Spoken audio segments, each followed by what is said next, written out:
Hey everyone, Rob from Southgate Media Group here. Before we get started with this podcast, we have a quick message. If this is your first time checking out the show, we love that you found us and we really hope you enjoy it. What we have to say is for the subscribers. If you enjoy our shows, would you please donate to help keep these going? We don't want to have to put traditional ads on these shows, but this does cost money. So we really do rely heavily on donations. To make a donation to the show, please go to our website, www.southgatemediagroup.com. Go to the page for the show, and in the upper right-hand corner is a donate button. It takes you right to PayPal, and you can donate whatever amount you want. Thanks a lot for listening, everybody. And now, on with the show.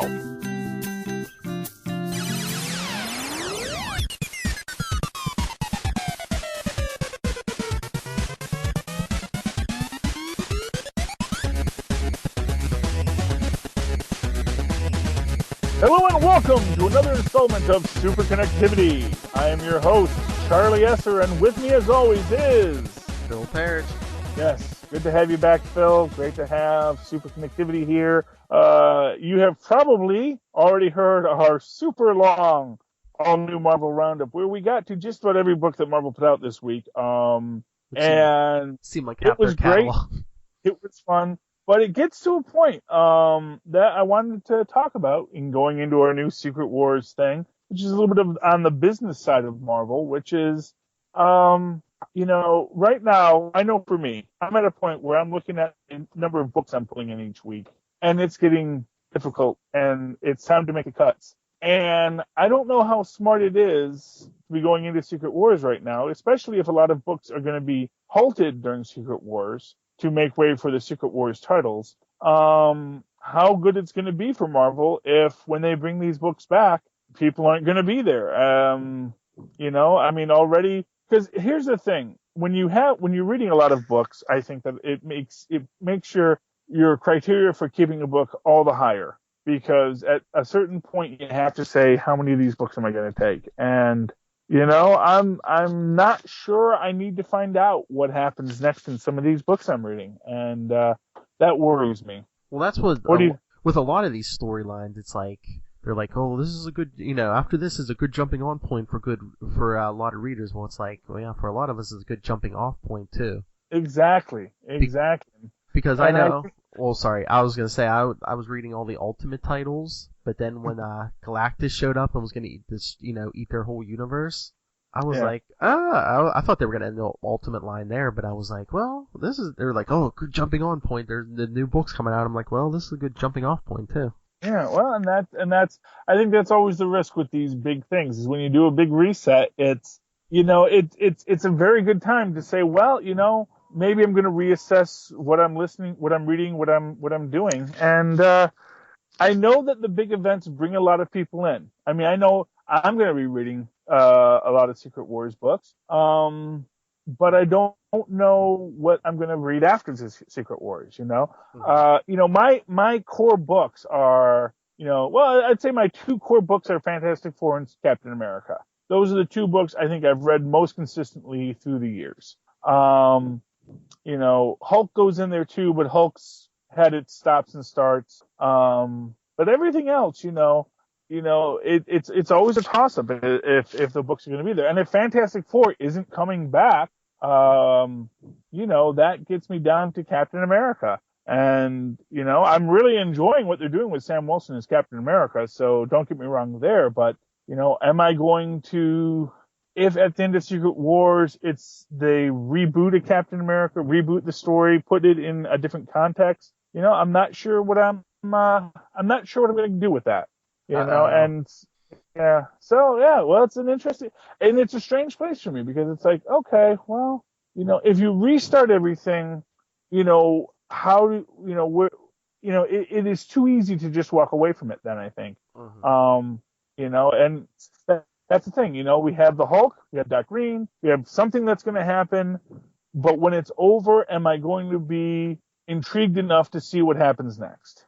Is it going to be worth my time to come into the story next month if we get anything that's too hard of a reboot, People, you're driving them to DC. We'll see what happens. I might switch to Dark Horse. You never know. Dark Horse has some good Red Circle, man. It's all going to be all about the Red Circles in 2016. That's the Archie heroes. No, yes, Red Circle Comics. But anyway, so I'm a little worried about. I'm getting a little worried about. I'm excited about Secret Wars, and I when I say I'm worried, I mean, let's be honest here. I'm not going to stop reading comic books. We were worried, yeah.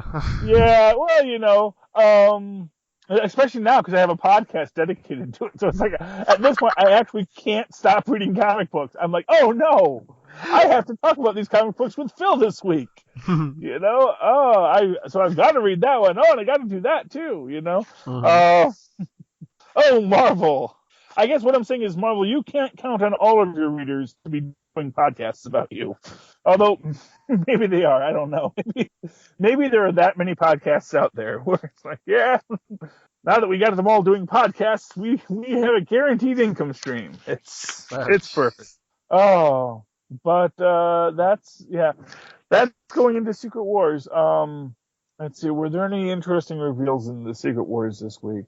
Well, we got what Captain Marvel's book in Secret Wars is going to be, and for all the harshness we've been given to Captain Marvel this week and last week, for those who've been listening to the Marvel Roundup or last month in the Marvel Roundup, the Marvel book that's coming sounds pretty good, and it seems to give us a lot more information about what's going on in Battleworld. Captain Marvel and a group of supporting characters from the Captain Marvel storyline are going to be a squadron of fighter pilots in a place called Hala Fields, and Captain Marvel, Carol Danvers, seems to not know who she is or where she came from, and that I find interesting. Not only because it suggests that the people, as we've suggested, that the people that are going to be on Battleworld are going to know they're on Battleworld, and that Battleworld will have been the whole of their universe for as long as they've been around. But it also suggests that some people will be outside, and recognizable people will be outside of that Battleworld is the norm perspective. Mm-hmm. And I think that very much goes into something that could be very interesting with Battleworld and how it's going to resolve that idea that some people will have always felt that Battleworld has been there, and others will know something's wrong, that the universe isn't right. And knowing that the universe isn't right is going to be what is going to eventually solve the problem of Battleworld. At least that's my theory on that. And I like the idea that Ms. Marvel might be one of the characters that is outside of the continuity of Battleworld, because for those who ever read Age of the Sentry, Ms. Marvel was a character in that called the Sentress. So she got retconned into the Sentry's history in that book, which made for a very interesting thing, especially when you consider that for no particular reason Ms. Marvel has always had an S on her chest, even though her name doesn't start with an S. Think about that. Think about that for a minute. Although I will say this, in this week's Ms. Marvel, there was a very good scene of her doing the basic Superman, taking off her top shirt to reveal her uniform underneath, and that was a great iconic pose in this week's Ms. Marvel comic. So got that S. We still don't know why Ms. Marvel has an S. It's for the S in Ms. Maybe, I don't know. It's weird, and the Sentry had the same S. That's why. It all connects. Okay. Oh, that's that. Hey, did you see Agents of S.H.I.E.L.D. this week, Phil? Yes, I did. Yes, you did. It was good. One thing that kind of bugged me, and I tweeted about this when I was watching it. They make this point about, they need this nitrogen-rich atmosphere. And what bothered me about that is Earth's atmosphere is actually like 90% nitrogen. We actually have a very nitrogen-rich atmosphere. So I didn't quite understand why nitrogen was so important in this storyline to keep him pink instead of blue. It just seemed very strange to me. I don't think they really gave a good explanation with that. I know he wasn't breathing nitrogen because they said that, no humanoid creatures breathe nitrogen. but it seemed kind of weird that was their thing there. And I guess why they couldn't just send a pink Kree for this job, unless of course they're just not putting the pink Krees into this storyline, because that's a whole other complex storyline within the Marvel universe, the racial disparity among Kree between the pinks and the blues. Then you could bring in Marvel.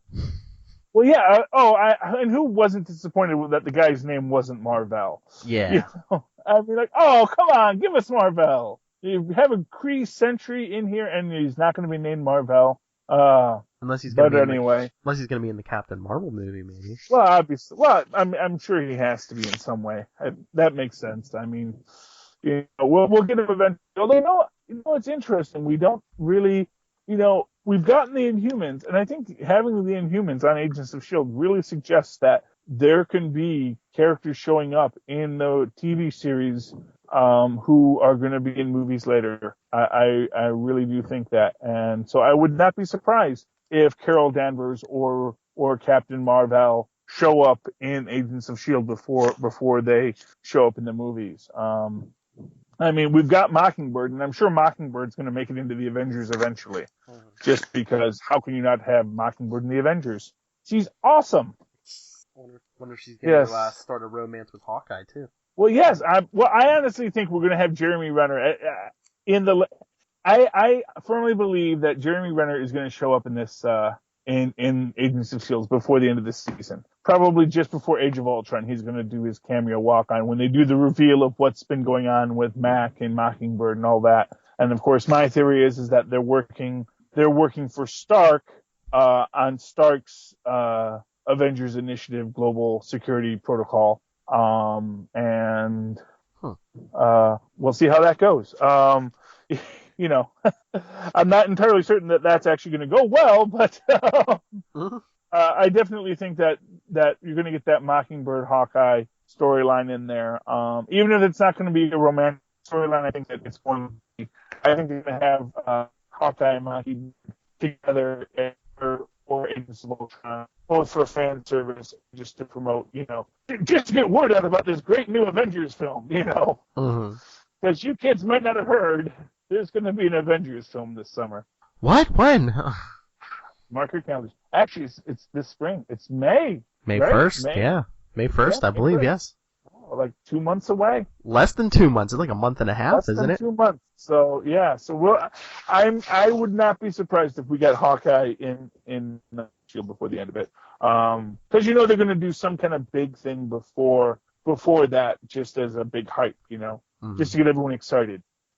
So yeah, and of course, we have the extra obelisks out there. The Inhumans have, or other people have, and which is good. We'll get some more Inhumans in the mix, and next week, of course, we have Mr. Hyde and his Masters of Evil. So that's going to be fun. There's one thing that was bugging me about it. I was trying to figure out which members of the Masters of Evil were in that group. I don't know if it went by too fast, but I was trying to figure out who is who. Well, the only two that we know are characters. One is, they're actually both Daredevil. Well, one's a Daredevil villain by the name of, I want to say Angar. Angar the Screamer. Mm-hmm. Yes, and his power is he makes a loud yell and it makes people hallucinate.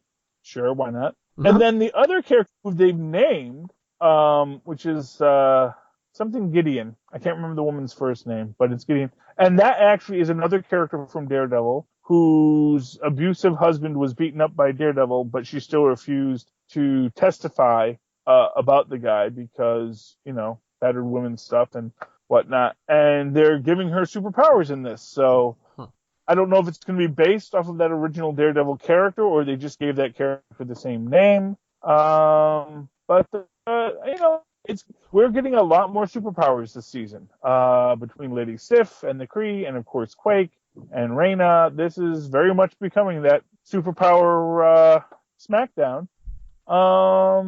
And something that I think that could, in the long run, be a negative for S.H.I.E.L.D. I think that as much as people wanted to see more superpowers in it, I think that it's actually going to be many times if they become too reliant on superpowers, I think it's going to become a negative for the agents in general. I think that one of the strengths of even the Avengers is that, in the Avengers, you really have 4 human level characters. Captain America, Black Widow, Hawkeye, and Iron Man are really all human level characters with, some kind of enhancement and training, but they're still, at the end of the day, very, very human when they fight these superhuman threats. But if you get too much of the superhumanity into SHIELD, I think that is going to be a negative. And that, I do wonder if maybe Quake is going to be pulled out of the storylines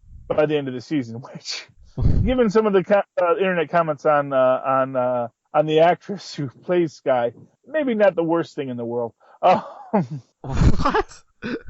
Oh, there's a lot of hatred for Chloe out there. Oh my. Yeah, there is. Yeah, there's a lot of people who feel she's not the best actress. I personally don't see it. I think she actually pulls off the character very nicely. Yeah, but I know a lot of people feel this about her the way that other people feel about Fish and Gotham. It's like, no, there's no comparison. I Well, buy it. I was going to say, I have no problem with this actress. I mean, Jada Pinkett Smith, on the other hand. See, but I like Jada. And of course, I like Chloe too. I just actually think that the addition of the superhumanity could detract from the overall storyline. Well, did you? Oh, sorry. I was gonna say, did you hear the theory they had on the last Enough Said about her character? Which was? Which is maybe she replaces Nitro as the beginning of the in the Civil War storyline. Well, actually, yeah. I was thinking of that. Although, interesting thing about Nitro, he actually was manipulated by the Kree as well. Or was it the Skrulls? No, it was the Kree, I believe. Yeah. And,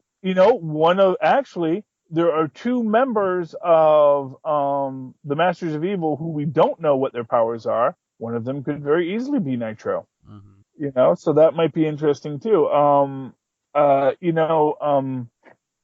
Nitro, and their suggestion was that she might be Speedball, or that she might cause the destruction that leads to superhuman registration. But, and as I've said from the start, I think that we do need to have more superhumans active in this universe before you can get there. You need to have a Terrigenis bomb effect, or as I suggested, a more miracles moment with the Scarlet Witch that's going to have a mass awakening of superhumans on the Index before you because from right now, sure, New York had an invasion, and there are weird things going on out there, but I think it's still I see your point. Still at the Bigfoot level on a lot of levels. Or I remember when they had the old Hulk TV show, there was someone was of course speaking to Bruce Banner in a cafe, and they says, "Oh, I don't believe in the Hulk." Every time they have pictures of him, they're all blurry and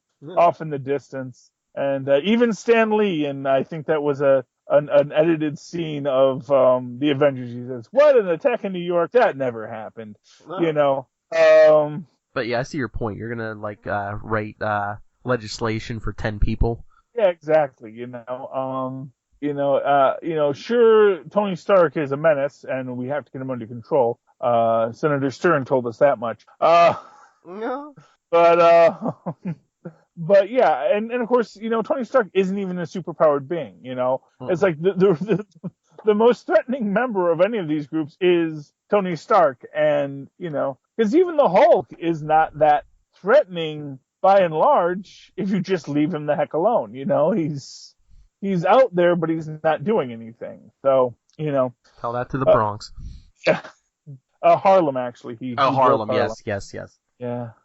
And man, I really hope they tell us whatever happened to Blonsky. I mean, we know that Blonsky was last in Alaska and was a separate supervillain prison from the other indexed villains. And presumably the leader is too, and is still under SHIELD control. But I would love for them to really retouch on the leader and Blonsky at some point. If nothing else, you know what? It's a great storyline for Simmons in working with depowering of superhumans. But I do think Yeah. that a powering storyline is going to be something that we're going to deal with, especially if Chloe is to some extent not comfortable with her powers. As we Hmm. see her being, I could very much see her saying, "Simmons, can you find a way to make me normal again?" And Simmons working on that, perhaps even finding, creating spin technology, superpower inhibiting nanites. Hmm. Although, of course, obviously at the end, Daisy will embrace her quakiness but I think that maybe we're going to get that depowering tech into the storyline as well, which is going to, of course, increase the concern from the Inhumans, and maybe that's where they let off a Terrigen bomb, because they realize if we can all be depowered now because Simmons and Fitz created these, superpower inhibiting nanites, maybe we need to increase our numbers rapidly, because if they can just hunt us down and pick us off one by one, we will all be destroyed, Hmm. And so, that would be interesting. Yeah. Apropos of nothing, with no background except for randomized guesswork on our part, that could be very interesting. So that's my prediction. At the end of the season, Fitz and Simmons create superpower inhibiting nanites, and the Inhumans realize they need to increase the number of superhumans in the world to shore up their numbers, leading to the Terrigen bomb. Or as I had earlier said, that Scarlet Witch, at a moment when all seems lost, decides to awaken far more superhumans throughout the universe, the Marvel universe, to attack Ultron, which would be great. More miracles. That seems very likely to me, just because it plays off on what we have for the Scarlet Witch with the No More Mutants aspect of her character, and so I'm still hoping for that in Age of Ultron. That we get a mass awakening of people at the end of that, but we'll see. Well, with all the movies they have coming out the next couple of years, they're gonna have to do something like that. Yeah, well, I mean, that was, thank goodness for mutants and lazy writing. Uh, well, because that was basically why Stanley came up with mutants. He didn't want to have to think of how they got their powers. He says, to figure out how people got powers is very hard. I'm just going to say they just have powers. They're just born with them. You're just born with them. Sure, why not? Makes my life that much easier. Thank you, Stanley, and your weak grasp of science. Excelsior. So, yes. But yeah. So that's Agents of Shield. Going into Age of Ultron, and of course Ant-Man, and Well, we were saying there's a month and a half until Avengers. You know what we're even closer to? Daredevil. Daredevil. Yes. Oh, Daredevil. I was really excited by the Kingpin piece we got. Yeah. Because here's the thing, Vincent D'Onofrio is so, like, his character type, has always been guys who are somewhat uncomfortable in their own skin. And I was getting worried, because I know D'Onofrio is a fantastic actor, but I was very worried that he was going to play the Kingpin as being uncomfortable in his own skin, and he's not. He is owning the Kingpin. He is embracing the power and control of the Kingpin, and that's going to be great. That is going to be fantastic. And honestly, I think Kingpin is going to be much more the more interesting of the two characters between Daredevil and Kingpin, which I think is true of the comics in general. I don't know if I'd say that. I always like the villains. I always like the villains more. Huh? But Kingpin, definitely excellent casting on the Kingpin, and I'm really looking forward to seeing how the characters come into play, who they all are, and where they're going to be in this universe. And of course, we get the reference in there about Thor and Iron Man. So definitely in canon. Although they did say that the producer is that Feige is the producer? Yeah. Yeah. He was saying how it's not automatically going to be interacting with the large. It's part of the MCU, but you're not necessarily going to have Daredevil in the Avengers or anything like that, because they have to earn that first but it seems like they're going to earn it. I'm really excited about it. Oh, and that was actually the one thing that I'm a little disappointed about with Agents of Shield, because of course next week we have May's ex coming in, who is apparently a psychiatrist to help Sky deal with her powers. And all I got to say is, am I the only one that was a little upset that they're not bringing in Ty Burrell for that? You know who Ty Burrell is, right? And who he is in the MCU? It sounds familiar. Why am I drawing a blank? Ty Burrell is Leonard Samson. He also yes. he's also the dim-witted dad on Modern Family, also an ABC property. So that may be why they're not bringing him in, because he's already a character on another ABC show, and it might be a little weird having Ty Burrell as Phil Dunphy and as Leonard Samson. But he was fun as Leonard Samson in the Incredible Hulk film, and I have been hoping that they would bring him back, because I do love the character of Leonard Samson. Yes. But good old Doc Samson, who is still dead apparently. Although you never know with Gamma people, they can come back, and of course we can all come back in Secret Wars. Exactly. Yeah, because Dr. Doom did. But yeah, Daredevil, that's like, what, 12, 13 episodes? So they were saying that's like a 12, 13-hour movie. Well, yeah, because it is going to be kind of contiguous, they're saying. It is. And they're releasing it all at once, so you can watch it like a 12, 13-hour movie. Yes, and as soon as I divorce my wife and leave my kids and quit my job, I will be more than happy to spend 13 hours watching Daredevil. Yeah, I know. Yeah, I know. On second thought, I think I'll stay married with the kids, and keep the job. But yeah. I'm actually kind of worried about that, because, here's the thing with like Agents of Shield. Mm-hmm.